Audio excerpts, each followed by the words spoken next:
Boa noite. Hoje é dia 26 de abril de 2026. Estamos aqui dando início ao nosso culto, Igreja de Interlagos. O nosso site é o www.igrejadeinterlagos.com.br. Lá você pode encontrar um link para entrar direto em nosso culto e o nosso canal do YouTube, que tem centenas de estudos, de pregações, de palavras. Está no canal do YouTube, você pesquisa como Igreja de Interlagos. Amém? Então, irmãozinhos, hoje eu queria fazer uma reflexão sobre a carne. Sobre a carne. Porque, na verdade, a carne é o nosso corpo, né? Mas na Bíblia a carne também tem outro significado, além desse, né? Mas por que eu quis falar sobre a carne? Porque hoje eu fiquei vendo vários vídeos sobre saúde, sobre qual a melhor alimentação, né? Sobre síndrome metabólica, sobre gordura no fígado, sobre diabetes, sobre gordura visceral, sobre qual o melhor tratamento para isso, né? Ou o que causa isso, né? Eu fiquei mergulhada nisso porque eu acho que a gente tem que se informar, né?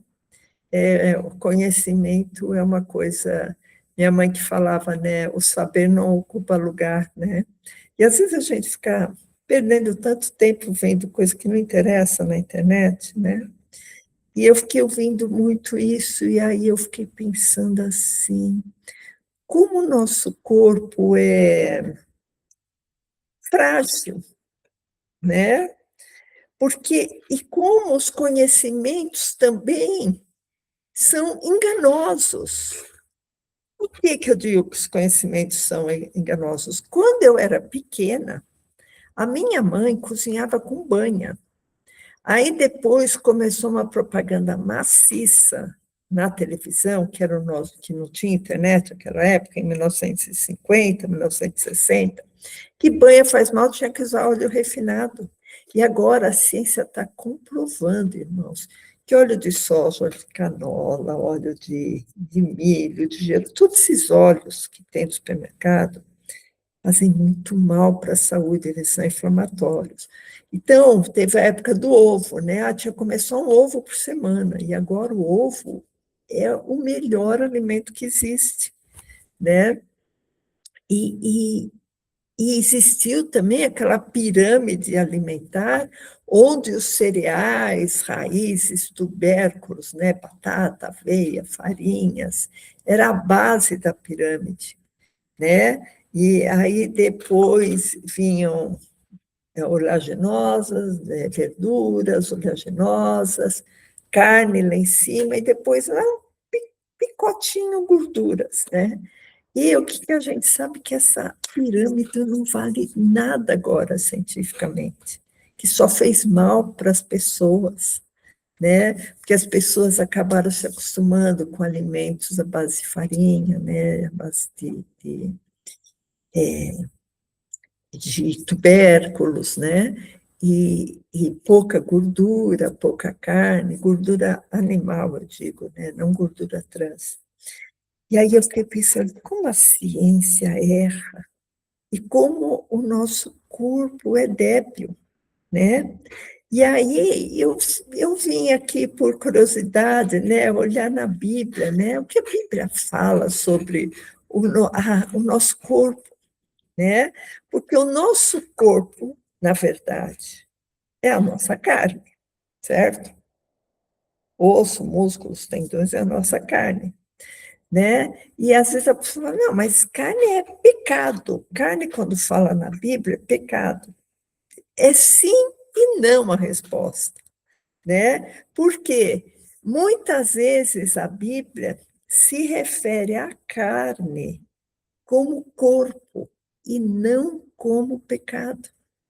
Por exemplo, quando se descreve o final dos tempos, que fala que haverá uma aflição tão grande, aí fala assim, se o Senhor não abreviasse aqueles dias, nenhuma carne se salvaria. Isso não está se referindo ao pecado, está se referindo a pessoas, né? A corpos, a pessoas. Então, nem sempre carne na Bíblia quer dizer pecado. Por exemplo, Paulo falava que ele vivia na carne. Ele falava assim, e a vida que agora eu vivo na carne, eu vivo na fé do Filho de Deus. Então, ele estava se referindo, olha, eu estou vivendo na carne, mas ele não quis dizer que estava vivendo no pecado, né? Só que, irmãos, a nossa carne, o nosso corpo, tem muitas limitações, né? Porque a gente envelhece, a gente adoece, a gente morre, a gente se distrai muitas vezes, né? E se distrai também das coisas de Deus. Isso tem muito a ver com a carne. A carne tem preguiça, a carne tem distrações, né? Então, a gente vê que tem uma passagem na Bíblia interessante, quando Jesus vai orar e depois ele volta e Pedro está dormindo, e ele falou para Pedro vigiar, né, junto com os discípulos. Aí ele fala assim, vigiai e orai para que não entreis em tentação, porque o espírito está pronto, mas a carne é fraca, né? Então, graças a Deus que a gente tem essa centelha espiritual dentro de nós, né? E essa parte cognitiva que faz nos ter vontade, e essa parte espiritual que tem a ver também com a nossa mente, que faz a gente ter vontade de fazer as coisas e servir a Deus, porque a gente sente que espiritualmente o nosso interior está povoado por Jesus Cristo. Isso, irmãos, é uma coisa que não existe comprovação científica, porque a ciência não consegue alcançar a Deus, que Deus é muito superior à ciência. E ciência não alcança uma coisa que ela não consegue provar uma coisa que ela não consegue alcançar, né? E pelo fato de eu ter a convicção por fé, como Paulo falou, né? Vivo na fé do Filho de Deus, a gente tem uma outra postura em relação a tudo na vida e principalmente a finitude das nossas vidas, né? Então, a gente sabe que Jesus também viveu na carne, né? Que fala lá em João fala que o Verbo se fez carne, né? O Verbo se fez carne e habitou entre nós. Então, e Jesus, mesmo ressuscitado, isso aí é um ponto para o pastor Hélio, o Jesus, mesmo ressuscitado, tinha carne, só que era uma carne diferente, era uma carne glorificada que atravessava paredes, né? Até eu queria que o pastor abrisse essa parte que está em Lucas 24, 37, eu não sei se vai dar para o pastor passar o exórdio hoje, mas se não der, irmãos, vocês devem estar com uma Bíblia aí perto de vocês, abram em Lucas 24, 37, que vai ser interessante vocês seguirem na Bíblia de vocês. Lucas 24, 37 fala assim, os discípulos espantados e atemorizados, ele vai conseguir colocar. Então, Lucas 24, 37, pastor. Isso. 24, 37.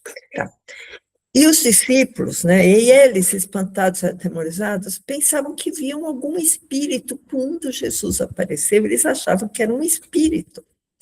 E ele lhes disse, Jesus, né, disse, por que estáis perturbados e por que sobem tais pensamentos aos vossos corações? Vede as minhas mãos e os meus pés, que sou eu mesmo, apalpai me vede, pois um espírito não tem carne nem ossos, como vedes que eu tenho. Então, quando Jesus voltou, ressuscitado, ressurreto, ele voltou no espírito e no corpo, e na carne, só que ele tinha um corpo glorificado, né? Porque apesar que ele foi dilacerado na cruz, né? Ele teve um revestimento glorificado naquela carne. Não era a mesma carne, era uma carne glorificada, né? Porque a Bíblia fala, né, que a carne de Jesus foi dilacerada naquela cruz, né? Por isso que fala que na cruz, na sua carne, ele desfez a inimizade, né? Que era aquela inimizade que existia entre Deus e os homens, né? E também, irmãos, uma coisa interessante, que se a gente não tivesse carne, né, a gente ia ser seres unicamente espirituais, como os anjos são. Os anjos são seres unicamente espirituais, eles não têm corpo, né? Então, até tem um lance também, mudando um pouquinho, quando Jesus fala, né, da sua carne, que aí é um envolvimento de fé, um envolvimento espiritual, um movimento de simbologia, quando Jesus fala, quem come a minha carne e bebe o meu sangue permanece em mim, eu nele. Né? Eu sou o pão que desceu do céu. Então, quando ele está se referindo a Santa Ceia, aquele memorial, ele fala, olha, eu sou o pão que vocês têm que comer. Né? Então, mas também a gente sabe, irmãos, que a Bíblia fala que o Espírito é o que vivifica e a carne para nada aproveita. Né? Por quê? Porque a nossa vida, irmãos, é fugaz. Né? A gente pisca o olho, está com 20, pisca o olho, está com 40, pisca o olho, está com 60. A nossa vida é muito fugaz. Então, a gente tem que ter sempre o nosso pensamento voltado na eternidade, voltado para Deus, né? E saber que, como aconteceu com Jesus, que voltou com o corpo glorificado, esse nosso corpo também vai ser glorificado. Apesar que na Bíblia também carne tem o sentido de corrupção, mas é quando fala obras da carne, né? Nós sabemos que a carne, através da carne é que vai existir a inclinação ao pecado, né? Por isso que lá em Gálatas fala, né, que as obras da carne, que a carne cobiça contra o espírito, e fala, se sois guiados pelo Espírito, com E maiúsculo, que é o Espírito Santo, não estáis debaixo da lei, porque a lei incita o pecado, incita as obras da carne. Aí fala lá que as obras da carne são adultério, prostituição, lascívia, impureza, inimizade, né? Inveja, glutonaria, homicídios. Então, essas obras da carne se você não tem o Espírito Santo, se você não obedece a Deus, se você não segue a Deus, se você não tem Deus como seu norte, você está sujeito às obras da carne, porque o Espírito milita com a carne. Certo, irmãos? Então, esta é a reflexão que eu queria trazer, que a carne tem esses dois significados, né? Que a carne é fugaz, mas é através da carne que a gente faz as obras, enquanto estivermos aqui. Porque a carne, na verdade, é a nossa vida, com o ânimo que tem dentro de nós. Né? Amém? Então, esta é a palavra. Eu só vou fazer uma pequena oração para dar encerramento à introdução, irmãos. Senhor Deus, nós te agradecemos, Senhor, pela tua bondade, pela tua misericórdia, pelo teu amor, pelo teu perdão, pela tua palavra maravilhosa, Senhor. Nós estamos aqui hoje, Senhor, para buscar a Ti, buscar mais do Teu Espírito, buscar mais de Ti em nossas vidas, porque nós precisamos nos encher de Ti, Senhor.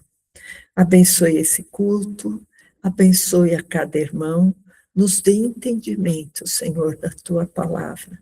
Aceite o nosso louvor, Pai, aceita este culto, Pai, e preencha os nossos corações, Senhor, com o Teu Espírito Santo. Eu oro em nome de Jesus. Amém.